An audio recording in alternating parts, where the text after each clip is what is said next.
nous n'avons ni votre empreinte rétinienne, ni vos empreintes digitales, ni votre radio du côlon dans nos dossiers. Bah ouais, c'est pas étonnant, j'ai ouvert ce compte en 1998. Mais j'ai encore ma carte de retrait. Vous souvenez-vous de votre numéro de code? Bien sûr, c'était le prix d'une pizza au fromage et d'un grand soda là où je travaillais, la pizza Pinucci.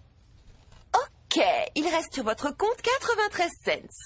C'est super. Auquel s'ajoute 2,25% d'intérêt sur une période de 1000 ans, ce qui fait en tout 4,3 milliards de dollars.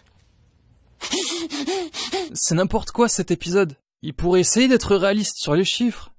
Comment on peut passer de 93 cents à 4,3 milliards de dollars en augmentant de 2,25% par an? Il doit falloir des millions d'années pour obtenir une telle somme. Ça va peut-être te surprendre, mais leurs chiffres sont rigoureusement exacts. Tu plaisantes? Non, regarde plutôt.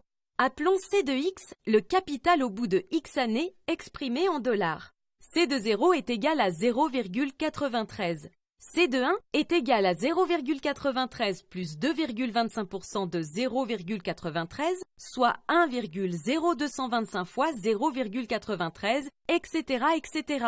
En continuant ainsi, on obtient que C de X est égal à 0,93 fois 1,0225 fois 1,0225, cela X fois. C'est-à-dire aussi 0,93 fois 1,0225 puissance X. Si tu traces la courbe représentative de la fonction C, tu obtiens ce graphique.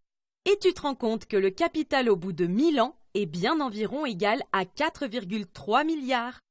Impressionnant. Cette courbe ne te rappelle rien? Si, c'est une... parabole? Hyperbole? Auréole? Et non, pas de bol. Il s'agit de la fonction exponentielle.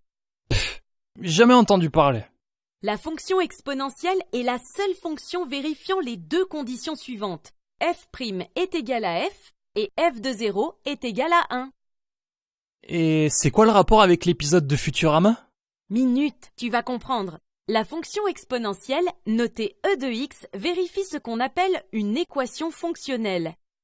En l'occurrence, exponentielle de x plus y est égale à exponentielle de x fois exponentielle de y. Soit encore, e de x plus y est égal e de x fois e de y. En particulier, e de x plus 1 est égal à e de x fois e de 1. Le nombre e de 1, noté souvent e, est environ égal à 2,718. Chaque année, le capital de Fry est multiplié par 1,0225.